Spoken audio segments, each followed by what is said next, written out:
ಉತ್ತರ ಕರ್ನಾಟಕದ ಖ್ಯಾತ ಮತ್ತು ಪ್ರಸಿದ್ಧ ವಕೀಲರಾದಂಥ ವಿಜಯಪುರದ ಖಾದ್ರಿ ವಕೀಲರು ಬಸನಗೌಡ ಪಾಟೀಲ್ನ ಚೆಂದಿ ಚಿತ್ರಾನ್ನ ಮಾಡ್ಯಾರ.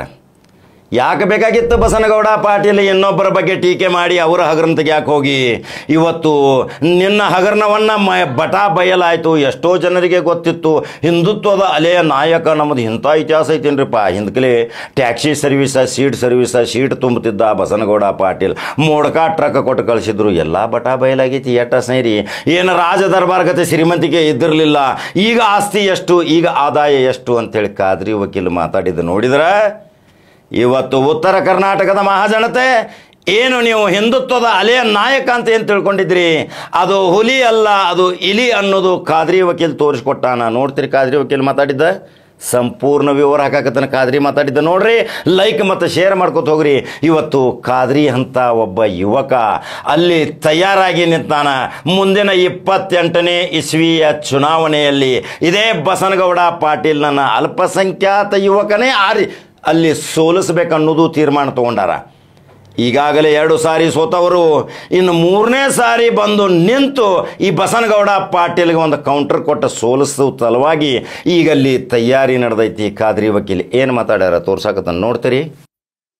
ಈ ತಹಸೀಲ್ದಾರ್ ನೀಡಿರುವ ನೋಟಿಸ್ಗೆ ಮಾನ್ಯ ನಾನು ದಿನಾಂಕ 22/5/2025 ಮಾನ್ಯ ವಿಜಯಪುರ ಜಿಲ್ಲಾ ಸತ್ರ ನ್ಯಾಯಾಲಯ ವಿಜಯಪುರ ಇವರ ನ್ಯಾಯಾಲಯದಲ್ಲಿ ರಿವಿಷನ್ ಪಿಟಿಷನ್ ಫೈಲ್ ಮಾಡಿ ಅದರಲ್ಲಿ ಮಾನ್ಯ ನ್ಯಾಯಾಲಯವು ನನ್ನ ಪರವಾಗಿ ನಮ್ಮ ಸೀನಿಯರ್ ಅಡ್ವೊಕೇಟ್ ಆದ ಎಸ್ ಲಗಲಿ ಅವರು ನಿವೃತ್ತಿ ತೆಗೆದುಕೊಂಡಿರೋದ್ರಿಂದ ನಾನು ನಮ್ಮ AT ಬಿರಾದಾರ್ ಸರ್, ನಮ್ಮ senior advocate AT Biradar sir ಅವರು ವಕಾಲತನ್ನು ವಹಿಸಿ ನನ್ನ ಪರವಾಗಿ ಮಾನ್ಯ ನ್ಯಾಯಾಲಯದಿಂದ ಆ ತಹಸೀಲ್ದಾರ್ ನೀಡಿರುವ ಗೈರ್ ಕಾಯ್ದೆಶೀರಿ ಆದೇಶವನ್ನು ತಡೆಯಾಜ್ಞೆ ತಂದಿರುತ್ತಾರೆ. ಮಾನ್ಯ ನ್ಯಾಯಾಲಯ ವಾದವನ್ನು ಅವಲೋಕಿಸಿ ತಡೆಯಾಜ್ಞೆ ನೀಡಿರುತ್ತದೆ. ಹಾಗಾಗಿ ಈ ಆದೇಶದ ಅಮಲಬಜಾವಣೆ ಯಾವ ಕಾಲಕ್ಕೆ ಮಾಡಲಿಕ್ಕೆ ಆಗುವುದಿಲ್ಲ ಕಾನೂನಾತ್ಮಕ. ನಂತರ ನನ್ನ ಮೇಲೆ ತಹಸೀಲ್ದಾರ್ ನೀಡಿರುವ ನೋಟಿಸ್ನಲ್ಲಿ 8 ಪ್ರಕರಣ ಅಂತೂ ಬಿಂಬಿಸ್ತಾ ಇದ್ದಾರೆ. ಅವು 8 ಪ್ರಕರಣಗಳಲ್ಲಿ ನಾನು ಯಾವುದೇ ಪ್ರತ್ಯಕ್ಷವಾಗಿ ಪರೋಕ್ಷವಾಗಿ ಭಾಗಿಯಾಗಿ ಆಗಲಾರದೆ ಇರಿದ್ರು ಗೊತ್ತಿದ್ದು ಸಹ ನನ್ನ ಮೇಲೆ ಸುಳ್ಳು ಪ್ರಕರಣಗಳನ್ನು ದಾಖಲಿಸಿದ್ದು ಅದನ್ನು ನಾನು ಮಾನ್ಯ ನ್ಯಾಯಾಲಯದಲ್ಲಿ ಚಾಲೆಂಜ್ ಮಾಡಿದ್ದೀನಿ. ಅದರಲ್ಲಿ ಅರ್ಧಕ್ಕಿಂತ ಹೆಚ್ಚು ಪ್ರಕರಣಗಳಲ್ಲಿ ನಾನು ಖುಲಾಸೆಗೊಂಡು ಬಿಡುಗಡೆ ಆಗಿರುತ್ತೇನೆ. ಇದು ಒಂದು ಪೊಲೀಸ್ ರೆಕಾರ್ಡ್ ಮೇಂಟೈನ್ ಮಾಡುವ ಸಲುವಾಗಿ ಮತ್ತು ಬಸನಗೌಡ ಪಾಟೀಲ್ ಯತ್ನಾಳನ್ನು ಸೇಫ್ ಮಾಡುವ ಸಂಬಂಧ, ಬಸನಗೌಡ ಪಾಟೀಲ್ ಯತ್ನಾಳ್ ಉರ್ಫ್ ಧರಮ್ ಕಡ್ಲಿ ಇವರನ್ನು ಸೇಫ್ ಮಾಡುವ ಸಲುವಾಗಿ. ಯಾಕೆ ಅಂತಂತಂದ್ರೆ ಅವ್ರಿಗೆ ಒಬ್ರಿಗೆ ನೋಟಿಸ್ ಕೊಟ್ರೆ ಇವ್ರಿಗೆ ಟ್ರಾನ್ಸ್ಫರ್ ಭಾಗ್ಯ ಫಿಕ್ಸ್ ಆಗ್ತದ ಅನ್ನುವಂತ ಭಯದಿಂದ ಈ ಅಧಿಕಾರಿಗಳು ಕೈಗೊಂಬೆಯಾಗಿ ಕೆಲಸ ಮಾಡ್ತಾ ಇದ್ದಾರೆ. ಇವ್ರದ್ದು ಕರ್ತವ್ಯ ಜವಾಬ್ದಾರಿ ನಿಷ್ಪಕ್ಷವಾಗಿ ಅಧಿಕಾರವನ್ನು ಚಲಾಯಿಸುವುದು ಇದೆ, ಪಕ್ಷಪಾತ ಮಾಡುವಂತದ್ದು ಇಲ್ಲ. ಈ ಅಂಶಗಳಿಂದ ನಂತರ ನಾನು ಈಗ ಮೊನ್ನೆ ನಡೆದಿದ್ದು ಮಂಗಳೂರಿನಲ್ಲೇ ಒಬ್ಬ ಅಮಾಯಕ ಮುಸಲ್ಮಾನನ್ನು ಬರ್ಬರವಾಗಿ ಹತ್ಯೆ ಮಾಡಿದ್ದನ್ನು ಖಂಡಿಸುತ್ತಾ ಮತ್ತು ಈ ಕಾಂಗ್ರೆಸ್ ಪಕ್ಷದ ಆಡಳಿತದ ಸರ್ಕಾರಕ್ಕೆ ನೇರ ಆಗ್ರಹ ಮಾಡುತ್ತೇನೆ. ಒಂದು ವೇಳೆ ನಿಮ್ಮ ಕೈಯಿಂದ ನಮ್ಮ ಅಲ್ಪಸಂಖ್ಯಾತ ದೀನ ದಲಿತರನ್ನು ರಕ್ಷಿಸಲು ಮತ್ತು ಅವರಿಗೆ ನಿರ್ವಹಣೆ ಮಾಡಿಸಲು ಮತ್ತು ಅವ್ರದ್ದು ಅಭಿವೃದ್ಧಿ ಮಾಡಿಸಲು ಆಗುವುದಿಲ್ಲ ಅಂತಂದ್ರೆ ನಮಗ ಸರಿಯಾಗಿ ನೀವು ಹೇಳಿಬಿಟ್ಟಿದ್ದೀರಿ ಅಂದ್ರೆ ನಾವು ಪರಾಯ ವ್ಯವಸ್ಥೆ ನಮಗೂ ಇದೆ. ಭಾರತೀಯ ಸಂವಿಧಾನದ ಅಡಿಯಲ್ಲಿ ಪ್ರತಿಯೊಬ್ಬ ದೇಶದ ನಾಗರಿಕರಿಗೆ ಮತ ಚಲಾವಣೆ ನೀಡುವ ಅಮೂಲ್ಯ ಹಕ್ಕವನ್ನು ನಾವು ಚಲಾಯಿಸುತ್ತಾ ನಿಮ್ಮನ್ನು ಎಲ್ಲಿ ಕಳಿಸ್ಬೇಕನ್ನುವಂತ ವ್ಯವಸ್ಥೆ ಕಳಿಸ್ತೀವಿ. ಯಾಕೆ ಅಂತಂದ್ರೆ ಅಮಾಯಕ ಮುಸಲ್ಮಾನರ ಜೊತೆಗೆ ಮಂಗಳೂರು ಅಷ್ಟೇ ಅಲ್ಲ, ಬಿಜಾಪುರ ಜಿಲ್ಲೆಯಲ್ಲಿ ಇಡೀ ಕರ್ನಾಟಕ ರಾಜ್ಯದಲ್ಲಿ ನಿರಂತರವಾಗಿ ದೌರ್ಜನ್ಯ ನಡೀತಾ ಇದೆ. ಒಬ್ಬ ಸಾಮಾನ್ಯ ಆಟೋ ರಿಕ್ಷಾ ಡ್ರೈವರ್ದಿಂದ ಹಿಡಿದು ಒಬ್ಬ IAS ಆಫೀಸರ್ ಮುಸಲ್ಮಾನ್ ಇದ್ರೆ ಸಾಕು ಅವರನ್ನು ಅವೇಳನಕಾರಿ ಮಾತನಾಡ್ತಾ ಇದ್ದಾರೆ.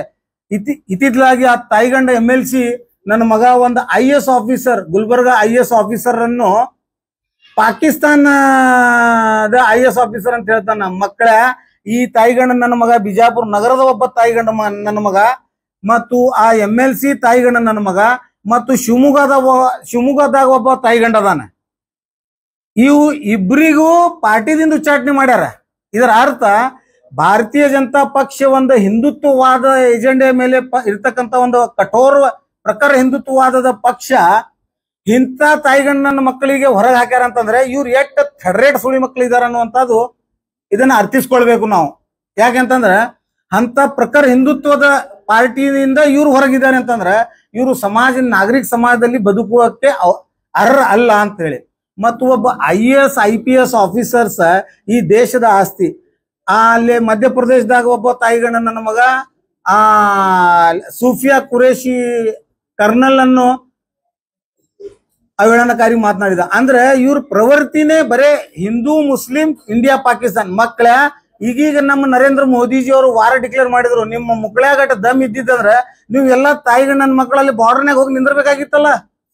ಹೋಗಿ ನಿಂತು ಪಾಕಿಸ್ತಾನ ನಿರ್ಣಾಮ ಮಾಡಿ ಸ್ಮಶಾನ ಮಾಡಿ ಅಲ್ಲೇ ಒಂದು ಪ್ಯಾರಲಲ್ ರಾಮ ಮಂದಿರ ಕಟ್ಟಿ ಬರ್ತಿದ್ವಿ ನಾವು ನಿಮ್ ಜೊತೆಗೆ ಬಂದು. ಅದು ಬಿಟ್ ಕೇಸಿ ಬರೇ ಮೈಕ್ ಸಿಗಾನ ಪಾಕಿಸ್ತಾನ ಒಬ್ಬ ಕೇವಲ ಮುಸಲ್ಮಾನ್ ಅನ್ನುವಂತಹದೊಂದು ಪದಕ್ಕೆ ನೀವು ಈ ತರ ಮಾತನಾಡಿದ್ರೆ ಮಕ್ಕಳ ಆತಂಕವಾದಿಗಳಿಗೆ ಭಯೋತ್ಪಾದಕರಿಗೆ ಯಾವ ಜಾತಿ ಇಲ್ಲ. ಹಾಗಾಗಿ ಕೆಲವು ಮುಸಲ್ಮಾನರ ಒಳಗ ಆತಂಕವಾದಿ ಇರಬಹುದು, ಇಲ್ಲಂತ ಹೇಳಲ್ಲ. ಆದ್ರೆ ಕೆಲವೊಂದು ಹಿಂದೂ ಸಮಾಜದಲ್ಲಿನೂ ಆತಂಕವಾದಿ ಅದಾರ ಈ ತಾಯಿಗಣ್ಣನ ಮಕ್ಕಳಂತ. ಬಿಜಾಪುರ್ನಾಗ ಒಬ್ಬ ಭಯೋತ್ಪಾದಕ ಅದಾನ, ಶಿವಮೊಗ್ಗದಾಗ ಒಬ್ಬ ಭಯೋತ್ಪಾದಕ, ಈಗ ಮೊನ್ನೆ ಗುಲ್ಬರ್ಗದಾಗ ಒಬ್ಬ ಭಯೋತ್ಪಾದನೆ ಮಾಡ್ದ. ಹಾಗಾಗಿ ಒಂದು ವೇಳೆ ಕರ್ನಾಟಕ ರಾಜ್ಯ ಸರ್ಕಾರ ಕುಲಂಕುಷವಾಗಿ ಪರಿಗಣಿಸಿ ಇಮಿಡಿಯೇಟ್ ಮಂಗಳೂರಿನಲ್ಲಿ ಒಬ್ಬ ಅಮಾಯಕ ಮುಸಲ್ಮಾನನ್ನ ಬರ್ಬರವಾಗಿ ಹತ್ಯೆ ಮಾಡಿದ್ದು ಹಿಂದೂ ಆತಂಕವಾದಿಗಳನ್ನು ಕೂಡಲೇ ಬಂಧಿಸಿ ಅವ್ರ ಮೇಲೆ UAPA ಆಕ್ಟ್ ಅಳವಡಿಸಿ ಅದೇ NIA ಇನ್ವೆಸ್ಟಿಗೇಷನ್ ಕೊಟ್ಟು ಅವ್ರು ಗಲ್ಲಿ ಶಿಕ್ಷೆ ಕೊಡ್ಬೇಕಂತ ನಮ್ಮ ಇಡೀ ಮುಸಲ್ಮಾನ್ ಸಮಾಜದ ಆಗ್ರಹ ಇದೆ. ಅದರಂತೆ ಬಿಜಾಪುರ ಜಿಲ್ಲೆಯಲ್ಲಿನೂ ಇನ್ನು ಮುಂದೆ ಯಾವುದೇ ಭಯೋತ್ಪಾದಕ ಚಟುವಟಿಕೆಗೆ ಮಾನ್ಯ ಉಸ್ತುವಾರಿ ಸಚಿವರಾದ ಡಾಕ್ಟರ್ MB ಪಾಟೀಲ್ ಸಾಹೇಬರು ಯಾವುದೇ ಅವಕಾಶ ಕೊಡಬಾರದು ಅಂತ ಹೇಳಿ ನಮ್ದು ಆಗ್ರಹ ಇದೆ. ಮತ್ತು ಇಡೀ ಮುಸ್ಲಿಂ ಸಮಾಜದ ಪರವಾಗಿ ನಾನು ಬಹಿರಂಗವಾಗಿ ವಿನಂತಿಸಿಕೊಳ್ತಾ ಇದ್ದೀನಿ. ಒಂದ್ ವೇಳೆ ಇನ್ನು ಮುಂದೆ ಈ ಧರ್ಮ ಕಡಲಿ ಯಾಕಂದ್ರೆ 12ನೇ ಶತಮಾನದ ಧರ್ಮಗುರುಗಳಾದ ಮತ್ತು ಸೋಷಿಯಲ್ ರಿಫಾರ್ಮರ್ ಆದ ಬಸವೇಶ್ವರ ಧರ್ಮಗುರು ಅವ್ರದ್ದು ಹೆಸರು ಅವನಿಗೆ ಇರೋದ್ರಿಂದ ನಾನು ಆ ಹೆಸರಿಗೆ ಕಪ್ಪು ಚುಕ್ಕಿ ಬರಬಾರದು ಅನ್ನೋಂತ ಉದ್ದೇಶದಿಂದ ಅವನು ಪೂರ್ತಿ ಹೆಸರು ತಗೋತಾ ಇಲ್ಲ. ನನಗ ಅವನ ಅಪ್ಪನ ಪೂರ್ತಿ ಹೆಸರು ತಗೊಳ್ಳಿಗೆ ಏನು ಸಂಕೋಚ ಇಲ್ಲ. ಆದ್ರೆ ಅವನದು ನಿಕ್ ನೇಮ್ ನಾನು ಹೇಳಲಿಕ್ಕೆ ಬಯಸ್ತಾ ಇದೀನಿ ಮಾಧ್ಯಮದ ಮುಖಾಂತರ. ಚಿಗ್ಲಿ ಬಶ ಎಂತಿದ್ದ ಗದಗನಾಗ ತುಡುಗ ನನ್ನ ಮಗ, ಇವ ಭಯೋತ್ಪಾದಕ ನನ್ನ ಮಗ. ಈ ಶಿಗ್ಲಿ ಬಶ ಅಂದ ಪ್ಯಾರಲಲ್ ನ್ಯಾರೇಟಿವ್ ಈ ಧರ್ಮ ಕಡ್ಲಿ ಬಶ. ಮತ್ತು ಒಂದು ವೇಳೆ ಆ ಧರ್ಮ ಕಡ್ಲಿ ಬಶ ಮೊನ್ನೆ ಒಂದು ಪ್ರೆಸ್ ಮೀಟ್ ನಲ್ಲೇ ಒಪ್ಕೊಂಡಿದ್ದ, ನಮ್ಮ ಪೂರ್ವಜರ ಹೆಸರ ಧರ್ಮ ಕಡ್ಲಿ ಬಿರಿದಿದೆ ಅಂತ. ಮಗನೇ ನಿನ್ನ ಸರ್ಟಿಫಿಕೇಟ್ ಊರಿಗೆ ಯಾಕೆ ಬೇಕಾಗ್ಯದ? ಅದಿಯೋ ಇಲ್ಲೋ ಕೋರ್ಟ್ನಾಗ ಏನ್ ಕೇಳ್ತಾರ, ಅಪರಾಧ ಮಾಡಿಯೋ ಇಲ್ಲೋ, ಸಂದರ್ಭ ಯಾವ ಅನುಗುಣವಾಗಿ ಅಪರಾಧ ಮಾಡಿಯೋ ನ್ಯಾಯಾಲಯ ಕೇಳುದಿಲ್ಲ. ಅಪರಾಧಿ ಅದಿಯೋ ಇಲ್ಲೋ ಅಷ್ಟೇ, whether you are plea guilty are ready to try. ಮಗನೇ ನಿನಗ ಅವಾಗ ಪರಮಗೊಂಡ ಬಬಲೇಶ್ವರ ಮತಕ್ಷೇತ್ರದ ಅಭ್ಯರ್ಥಿ ವಿಜಯಗೌಡ ಪಾಟೀಲ್ ಅವರು ನಿನಗ ಸವಾಲ್ ಹಾಕಿದಾಗ ನೀ ತಿರಸ್ಕಾರ ಮಾಡ್ಬೇಕಾಗಿದ್ ಮಗನೇ. ಯಾಕ ನಾನು ನಮ್ಮ ಪೂರ್ವಜರು ಧರ್ಮ ಕಡಲಿ ಇದ್ರು. ಮಗನೇ ನೀನು ಒಬ್ಬ ಯತ್ನಾಳ್ ಊರಾನ ಧರ್ಮ ಕಡ್ಲಿ ಇದ್ದಿದ್ ಬಗ್ಗೆ ಅವರು ಜಾತಕನೇ ತೆಗ್ದಾರ ನಿಂದ. ನೀವು ಅಗರ್ಭ ಶ್ರೀಮಂತರು ಇದ್ದಿದ್ರಂದ್ರೆ ಶ್ರೀಶೈಲಕ್ಕೆ ಹೋಗೋ ಟೈಮ್ನಾಗ ನಿಮ್ ಹೊಲ್ದಾಗಿಂದ ಕಡ್ಲಿ ತಿಂತಿದ್ರಂತ ನೀ ಹೇಳ್ತಾ ಇದ್ದಿ, ಒಪ್ಕೋತೀನಿ. ಮತ್ ಹಾಗಿದ್ದಂದ್ರ ನಂದೊಂದ್ ಪ್ರಶ್ನೆ ನಿನ್ಗ ನೇರಿದೆ. ನಿಮ್ಮಪ್ಪ ನಿನ್ಗ ಹಳೆ ಟ್ರಕ್ ಕೊಟ್ಟು ಯಾಕೆ ಕಳಿಸಿದಪ್ಪ ಊರಿಗೆ ಬಿಜಾಪುರ್ಗ? ಅಗರ್ಭ ಶ್ರೀಮಂತ ಇದ್ದವ್ರಗ ಹಳೆ ಟ್ರಕ್ ಕೊಟ್ಟು ಮನಿ ಹೊರಗೆ ಹಾಕ್ತಾರ? ಮತ್ತು ನೀನು ರೇಣುಕಾ ಟ್ರಾವೆಲ್ ಸ್ಟಾರ್ಟ್ ಮಾಡಿ ಅಬ್ದುಲ್ ರಜಾಕ್ ದರ್ಗಾ ಎದುರಿಗೆ ಒಂದು ವೈನ್ ಶಾಪ್ ಇದೆ, ಅಲ್ಲೇ ದ್ವಾಸಿ ಡಿಸೈನ್ ಬನಿನ್ ಹಾಕೊಂಡು ಕೊಳ್ಳಾಕ್ ದಸ್ತಿ ಕಟ್ಕೊಂಡು ಚಡ್ಚಾನ್ ಬರಡೋಲ್ ಇಂಡಿ ಇಂಡಿ ಇಂಡಿ ಅಂತ ಯಾಕೆ ಒದರ್ಕೋತ್ ನಿಂತಿ ಮಗನೇ? ನಿಂತಿಯೋ ಇಲ್ಲೋ ಪ್ರಮಾಣ ಮಾಡಿ ಹೇಳ. ನಮ್ಮಪ್ಪ ಕಂಡಕ್ಟರ್ ಇದ್ರು ನಾವ್ ಎಲ್ಲೇ ಚಡ್ಚಾನ್ ಇಂಡಿ ಇಂಡಿ ಶಿಂದಗಿ ಅಂತ ಒದರ್ಕೋತ್ ತಿರ್ಗಾಡಿಲ್ಲ. ನಾವ್ ಎಲ್ಲೇ ಸಾಲಿ ಕಲ್ತೀವಿ, LLB ಪಾಸ್ ಆಗೀವಿ, ವಕೀಲಾಗಿ ವೃತ್ತಿ ಮಾಡಕತ್ತೀವಿ, ಸಮಾಜದ ಅಭಿವೃದ್ಧಿಗಾಗಿ ಹೋರಾಟ ಮಾಡ್ತಾ ಇದೀವಿ. ನಿನ್ಗತ್ಲೆ ಮಗನೇ ನೀನು ಜೀವನ ಶುರು ಮಾಡಿದ್ದೆ ಹಿಂದುತ್ವ ಮ್ಯಾಗ ಅಂತ ಹೇಳ್ತಿ. MLA ಆದಾಗ ನಿನ್ನ ಆದಾಯ ಎಷ್ಟಿತ್ತು, ಈಗ ಎಷ್ಟಿದೆ? ಸಾರ್ವಜನಿಕ ಮಾಡಿ ನೋಡೋಣ ಮಗನೇ. ಪ್ರಾಮಾಣಿಕ ಸನಾತನ ಹಿಂದೂ ಧರ್ಮದ ರಕ್ಷಣೆಗಾಗಿ ನಾನು ಏಕೈಕ ಹಿಂದೂ ಇಲ್ಲಿ ಅಂತ ಹೇಳ್ಕೊ ತಿರ್ಗಾಡ್ತಿಯಲ್ಲ, ಹೇಳ ಮಗನೇ ನೋಡೋಣ. ಬಾ ಇಲ್ಲಿಗಂದ್ರೆ ಒಂದು ಡಿಬೇಟ್ ಮಾಡೋಣ, ಎದರಾ ಬದರಾನೆ ಕುಂದ್ರೋನು. ಮತ್ತು MLA ಆಗೋಕ್ಕಿಂತ ಮುಂಚೆ ಅಮಾಯಕ ಹಿಂದೂ ವೋಟರ್ಸ್ ಅನ್ನು ಮಳ್ಳು ಮಾಡೋ ಸಂಬಂಧ ವೇದಿಕೆ ಮೇಲೆ ನೀನೇ ಸ್ಟೇಟ್ಮೆಂಟ್ ಕೊಟ್ಟಿದ್ದಿ. ಏನಂತ ಹೇಳಿ, ನಾನು ಗಡ್ಡ ಟೊಪ್ಪಗಿ ಬುರ್ಕಾ ಹಾಕೊಂಡಿದ್ದ ಸಾಬ್ರುಗಳನ್ನು ನನ್ನ ಕಚೇರಿಗೆ ಬರಬೇಡ ಅಂತ ಸ್ಪಷ್ಟ ಹೇಳಿದೀನಿ. ನಾಚಿಗಿಡಿ ನನ್ನ ಮಗನೇ. ಈಗ ಈ ಪ್ರೆಸ್ ಮೀಟ್ ಪ್ರೆಸ್ ಮೀಟ್ನಾಗ ಮಾತಾಡ್ತಾ ಇದ್ದೀನಿ. ಮತ್ತೆಲ್ಲ ನಮ್ಮ ಆಪ್ತ ಪತ್ರಕರ್ತ ಬಾಂಧವರು ನನಗೆ ರೆಸ್ಟ್ರಿಕ್ಟ್ ಮಾಡ್ಯಾರ, ಏನಂತೇಳಿ ಅನ್ಪಾರ್ಲಿಮೆಂಟ್ರಿ ಡಿಸ್ಕಸ್ ಮಾಡಬಾರ್ದು ಅಂತೇಳಿ. ಹಾಗಾಗಿ ನಿನಗೆ ಮರ್ಯಾದೆದಿಂದ ಚಪ್ಪಲಿಲೆ ಹೊಡಿಲಾಕತ್ತೀನಿ ಮಗನೇ. ಮೊನ್ನೆ ನಡೆದಿದ್ದು ಮೇಯರ್ ಇಲೆಕ್ಷನ್ ನಲ್ಲಿ ಒಬ್ಬ ವಾರ್ಡ್ ನಂಬರ್ 19ದ ಕಾರ್ಪೊರೇಟರ್ ಬಾಯಿ ನಿಶಾತ್ ಹೈದರ್ಲಿ ನದಾಫ್, ಅಕ್ಕಿ ಯಾ ಜಾತಿ ಅವಳಪ್ಪ? ಬುರ್ಕಾ ಹಾಕೊಂಡು ನಿನ್ ಎದೆಗೆ ನಿಂತಾಳ, ನಿನ್ ಎದುರಿಗೆ ನಿಂತಾಳ. ಬುರ್ಕಾದವಳು ಅದಾಳಿಲ್ಲ. ಅಲ್ತಾಫ್ ಇಟಗಿ ಯಾ ಜಾತಿ ಅವನಪ್ಪ? ಯಾ ಜಾತಿ ಅವನು ಹೇಳಪ್ಪ? ನಿನ್ನ ನಾಲ್ಗಿ ಚಪ್ಪಲಿ ಐತೋ ಗೊತ್ತಿಲ್ಲ. ರಾತ್ರಿಗೆ ಒಂದು ನಾಲ್ಗಿಲಿಂದ ಮಾತಾಡ್ತಿ, ಬೆಳಗ್ಗೆ ಒಂದು ನಾಲ್ಗಿಲಿಂದ ಮಾತಾಡ್ತಿ. ನಿನ್ಗೆ ನಂಬುತ್ತಾ ಇರೋದು ಯಾರು ಹ್ಯಾಂಗ ನಂಬ್ತಾ ಇರೋದು ಗೊತ್ತಿಲ್ಲ. ನಮ್ದು 10 ವರ್ಷದ ಸಾಮಾಜಿಕ ಜೀವನದಲ್ಲಿ ನಮ್ದು ಪ್ರತಿಯೊಂದು ಸ್ಟೇಟ್ಮೆಂಟ್ ತೆಗೆದು ನೋಡ್ರಿ. ನಾವು ಹೇಳಿದ್ದೇ ಹೇಳಿರ್ತೀವಿ. ಇನ್ನ ನಿನ್ನೆ ಒಂದು ಬೇರೆ, ಇವತ್ತೊಂದು ಬೇರೆ. ನಾವು ಹೇಳುವ ಮಂದಿ ಅಲ್ಲೇ ಅಲ್ಲ. ಯಾಕಂದ್ರೆ ನಮ್ಮ ಮಾಪು ಒಂದೇ, ನಮ್ಮ ಮಾತನು ಒಂದೇ.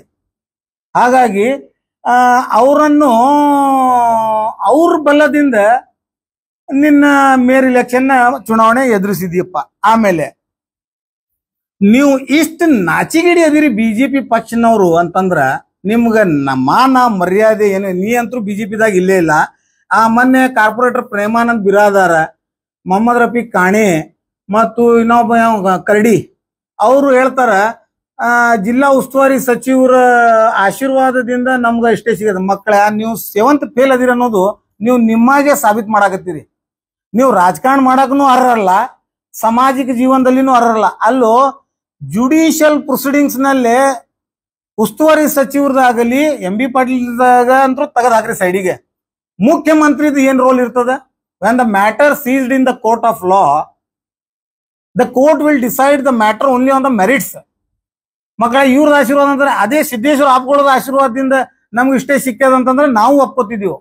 ಹೌದಪ್ಪ, ದೇವ್ರಿಗೆ ಪೂಜೆ ಮಾಡ್ಯಾರ ಮಾರತಿಗಳು, ಇವೆಲ್ಲ ಬಸನಗೌಡನ ಚೇಲೆಗಳು ಅದಾರ, ಧರ್ಮ ಕಡ್ಲಿದ ಚೇಲೆಗಳು ಅದಾರ. ಶ್ರೀಶೈಲ ಗುರುಗಳದು ಆಶೀರ್ವಾದದಿಂದ ಧರ್ಮ ಕಡ್ಲಿ ಅಗರ್ಭ ಶ್ರೀಮಂತ ಆಗ್ಯಾನ. ಆ ಸಿದ್ದೇಶ್ವರ ಆಪ್ಕೊಳ್ಳೋದು ಆಶೀರ್ವಾದದಿಂದ ಈ ಈ 2 ನಂಬರ್ ಕಾರ್ಪೊರೇಟರ್ಸ್ ಇವೆಲ್ಲ ಅಷ್ಟೇ ತಗೊಂಡಾರಂತ. ಮತ್ತ ನಿಮಗ ಸ್ವಲ್ಪ ಬೇಸಿಕ್ ಕಾಮನ್ ಸೆನ್ಸ್ ಬೇಕಲ್ಲ? ಸ್ವಲ್ಪ ಪೊಲಿಟಿಕಲ್ ಇಂಟರ್ವೆನ್ಷನ್ ಏನಿರ್ತದ ಜುಡಿಷಿಯಲ್ ಪ್ರೊಸೆಸ್ನಾಗ? ಸುಮ್ನೆ ಅಪಪ್ರಚಾರ. ಮತ್ತು ಇದು ಆಗಿದ್ರು ಒಪ್ಕೊಂಡ್ರು ನಿಮಗ ಕಾಂಗ್ರೆಸ್ ಪಕ್ಷದ ಭಿಕ್ಷದಿಂದ ನೀವು ರಾಜಕಾರಣ ಅದೀರ ಅಂದಂಗ ಒಪ್ಕೊಡ್ತಿರಲ್ಲ.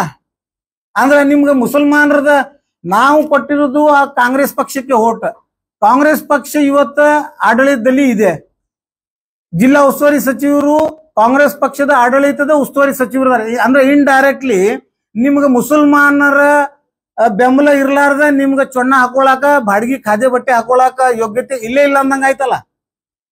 ಹಂಗಾರಿ ಡಿಕ್ಲೇರ್ ಮಾಡ್ರಿ, ನಮ್ಗೆ ಮುಸಲ್ರು ಬೇಕು ಆದ್ರೆ ಬೈಗಳನ್ನು ಇರಬೇಕು ಅಂತೇಳಿ. ಅಂದ್ರೆ ಸಾಮಾನ್ಯ ಹಿಂದೂ ಸಮಾಜದ ಅಮಾಯಕ ಮತದಾರರಿಗೆ ನಿಮ್ದು ಬಣ್ಣ ಗೊತ್ತಾಗ್ತದ.